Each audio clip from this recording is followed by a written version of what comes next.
Bueno, estimados alumnos, vamos a dar inicio a la unidad 3 dedicada a la política social venezolana. Vamos a dividir esta unidad, que solo va a constar de dos sesiones, en el abordaje primero del Estado social venezolano en el siglo XX, y en la sesión siguiente vamos a abordar el Estado social en el siglo XXI. Yo les voy a pasar por PDF un conjunto de láminas. Estas láminas van a rebasar lo que yo voy a trabajar en la sesión de exposición que voy a hacer ahorita, pero me pareció conveniente que pudiesen contar con esas referencias para el proceso de análisis y, si lo consideran conveniente, de discusión sobre estos temas en los dos próximos sábados. Bueno, entonces, como verán en el PDF que les voy a enviar, esto se va a titular, lo que voy a trabajar hoy, es, se va a titular El Estado Social Venezolano, Formación, Expansión y Crisis, desde 1936 a 1998. Pasando ya a las láminas de contenido. Primero vamos a ver unos antecedentes generales muy globales previos a 1936. Básicamente para indicar que hasta 1936 hay una política social estatal claramente residual, accesoria, bastante mínima en Venezuela, y también hay una acción social extraestatal precaria. Para ejemplificar estas características, vale la pena considerar que entre 1900 y 1935 el gasto público social apenas representó un 5% del gasto público total, es decir, una proporción bastante modesta, de un gasto público total también relativamente modesto, sobre todo antes de que el petróleo empezara a ser una fuente de ingresos fiscales. Constitucional y legalmente no hay, constitucional y legalmente, no hay un desarrollo relevante de normas acerca de lo social en estos años previos a 1936, y pocas organizaciones se especializan en el país, sean del Estado o de la sociedad civil, en materia de política social. Como expresión de esta desatención, para 1936, más del 60% de la población es analfabeta, y la esperanza de vida al nacer se estima en apenas 38 años. Pasando entonces a otra lámina, vamos a ver cómo se puede caracterizar la formación inicial del Estado social en Venezuela como un Estado social limitado, refiriéndonos a términos que ya hemos trabajado en la materia al abordar las tipologías de Estado social. Entonces, como Estado social limitado, entre 1936 y 1957, ¿qué caracteriza especialmente al Estado social venezolano? Bueno, a fines de los años 30, durante la transición post-gomecista, surge el Estado social venezolano como un Estado social limitado que va a ir avanzando hacia su redefinición como un tipo de Estado distinto. Pero en todo caso, entre tanto, entre 1936 y 1957, el gasto público social alcanza a ser aproximadamente un 10% del gasto público total. Recordemos que era de un 5% en los años previos, pero además recordemos que este ya es un estado que está contando con el ingreso petrolero, es decir, que desde el punto de vista del gasto real hay un avance significativo en los aportes que significa hacia eh, las finanzas destinadas a lo social. Constitucional y legalmente se producen muchas normas sociales relevantes en estos años. La ley del trabajo en 1936, la ley del seguro social en 1944 y la Constitución de 1947, que postula un Estado social de derecho, cuyo capítulo sobre los derechos sociales es suprimido en 1953 y que este es el único cambio significativo que se le hace a esa constitución en los años de la constituyente Pérez, de la dictadura perejimenista. Institucionalmente se crean el Ministerio de Salud y Asistencia Social, el Consejo Venezolano del Niño, y se renueva el Ministerio de Educación, todo eso en 1936, y hay que decir que esta renovación del Ministerio de Educación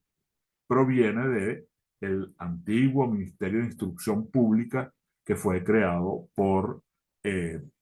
Guzmán Blanco en 1881, pero aquí van a adquirir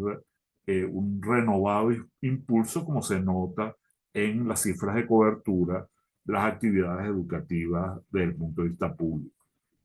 Luego, más allá de 1936, se crea también en el 38 el Ministerio del Trabajo y en 1944 el Instituto Venezolano de los Seguros Sociales. Hay que decir que con la creación del Ministerio del Trabajo se completa el trípode de los tres grandes organismos ministeriales que acostumbran a aparecer en los estados sociales ya constituidos. El Ministerio de Educación, el Ministerio de Salud y el Ministerio del Trabajo, que además de la legislación laboral o de velar por la legislación laboral, tiende a ser el promotor de las actividades de seguridad social. Y justamente el Instituto Venezolano de los Seguros Sociales se crea en 1944. Es decir, aquí vemos que hay una conformación de la estructura legal, de la estructura financiera, de la estructura institucional de un Estado social y en combinación con el crecimiento petrolero y económico, la política social en expansión va a generar mejoras notables en diversos indicadores sociales. Pasamos a la siguiente lámina y vemos aquí algunos de estos indicadores. Por ejemplo, la esperanza de vida al nacer, que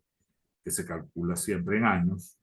La esperanza de vida al nacer del venezolano era de 31 años en 1891, seguía siendo muy baja, de 38 años para 1936, y había avanzado de manera bastante significativa a 61 años en 1961. Es decir, esto evidencia que, aparte de la mejora de las condiciones de vida, hay también una actividad de Estado social, especialmente en materia de salud, que ha contribuido a mejorar las condiciones de vida social de la población y su esperanza de vida. En cuanto a la tasa de mortalidad infantil, por 1.000 nacidos vivos registrados, que es como se acostumbra a medir,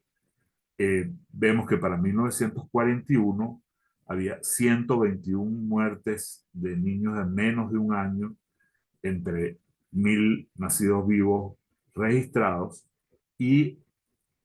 esa cifra baja casi a la mitad para 1958, baja a 63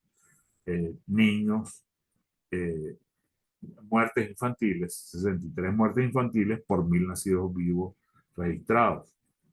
Luego, la razón de mortalidad materna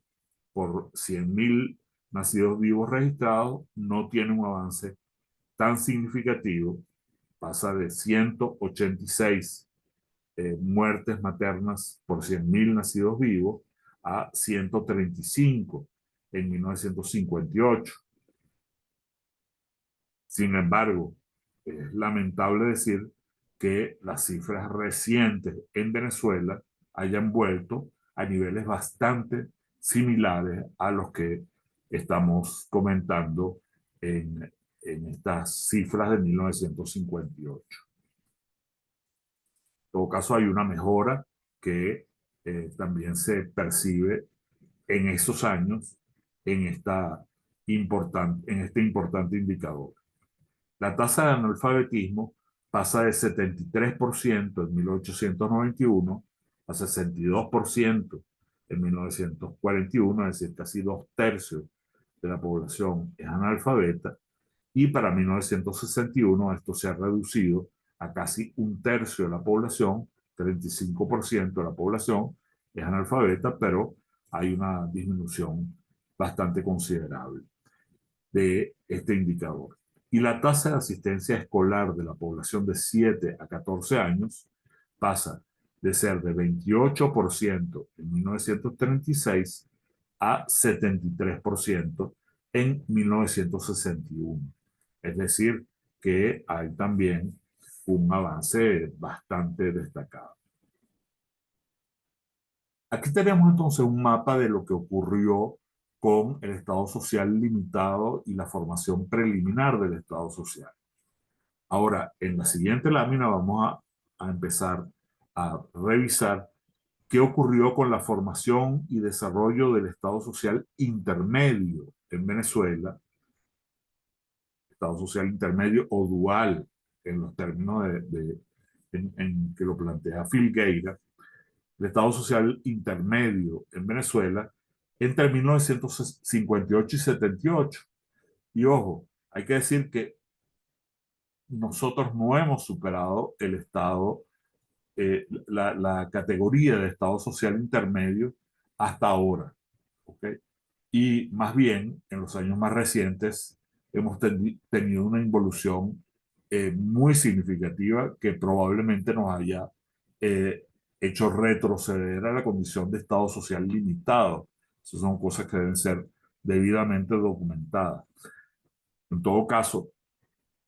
en estos años lo que estamos es viendo sobre todo el proceso de fortalecimiento del Estado social intermedio de manera inicial.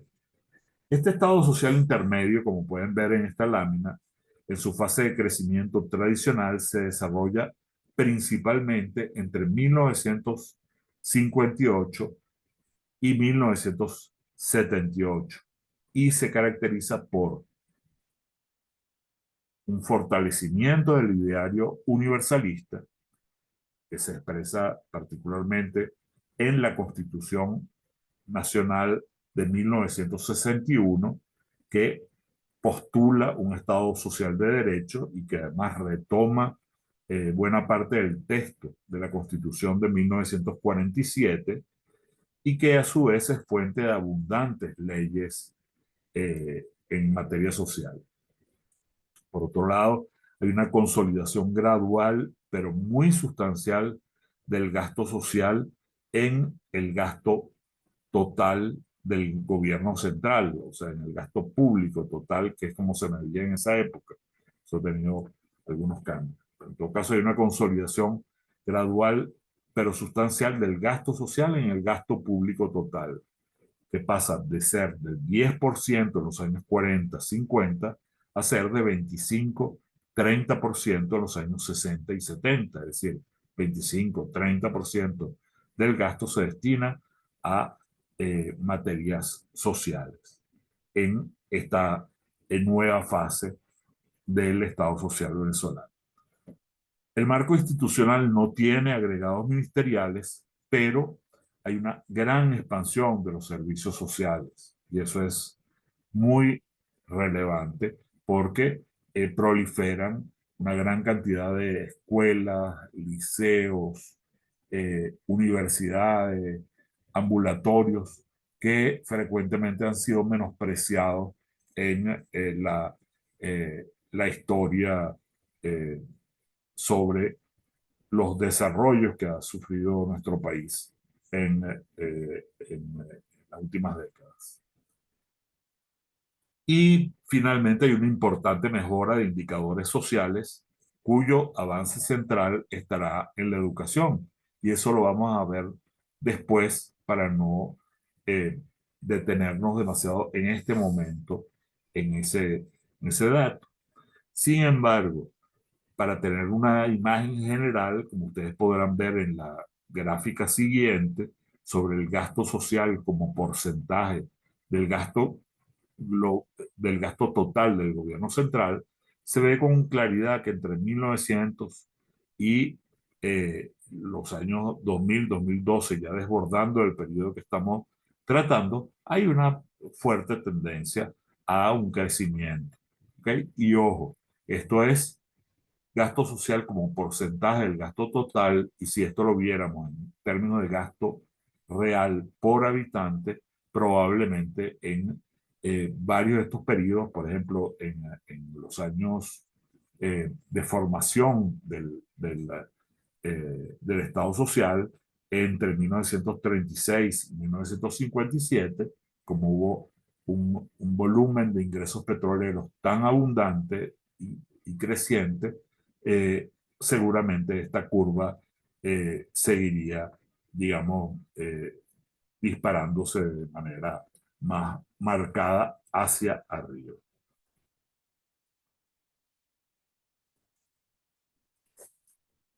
Bueno, entonces, siguiendo, el Estado Social Intermedio se desarrolló entre 1958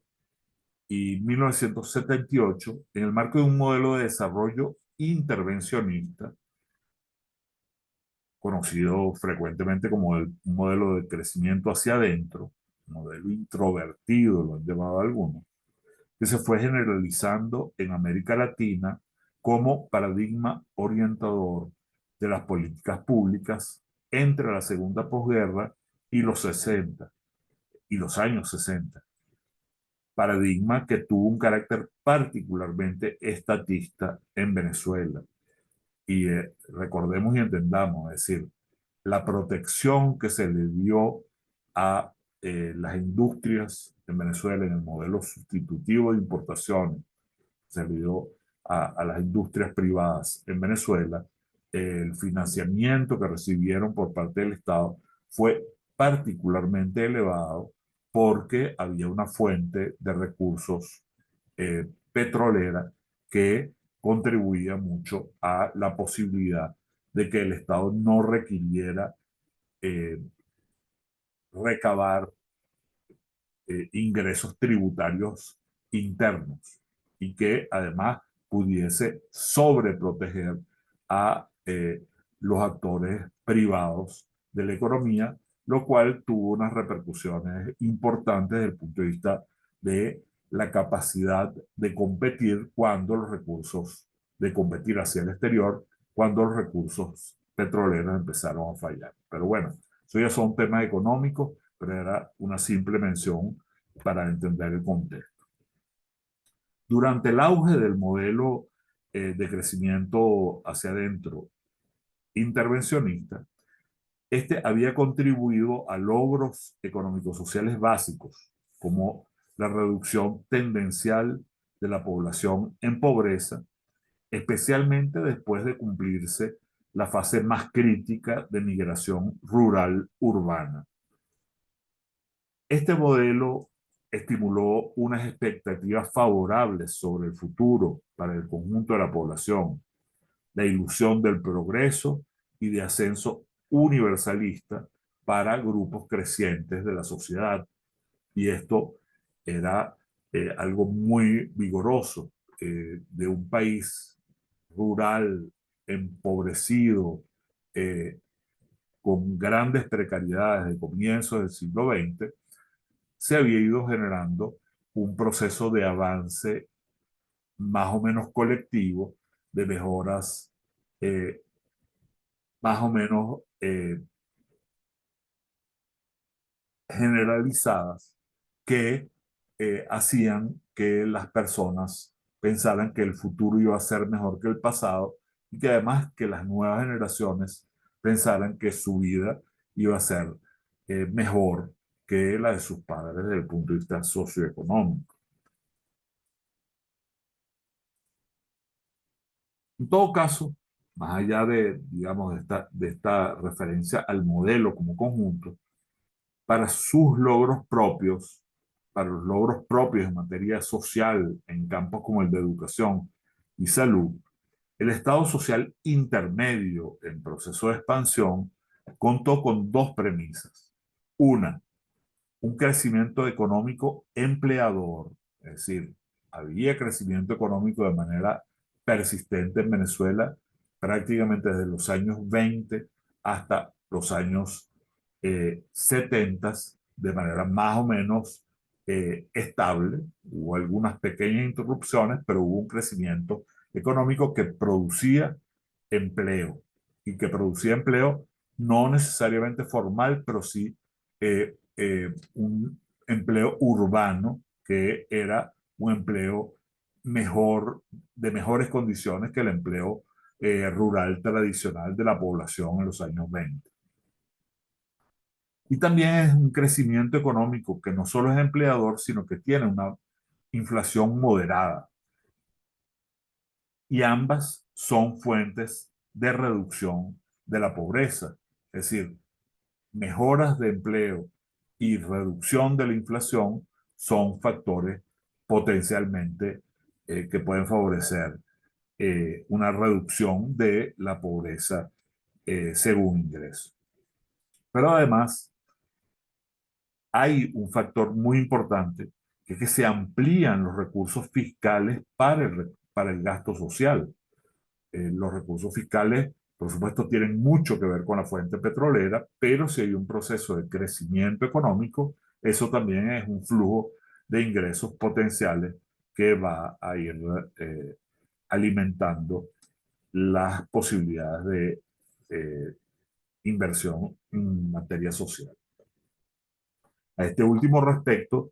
hay que considerar que el Estado universalizante, es decir, el Estado que tiende a buscar vías para universalizar crecientemente una variedad de derechos sociales, entendiendo que eso es un proceso gradual, ese Estado universalizante demanda crecientes recursos fiscales para atender a una población en crecimiento, cosa que ocurre en Venezuela y en América Latina, para cubrir a la población no atendida previamente, puesto que hay una deuda social que viene persistiendo desde eh, varias décadas previas y que debe ir siendo atendida gradualmente, y para intensificar o ampliar su intervención, puesto que los límites de los derechos sociales son difusos y potencialmente infinitos.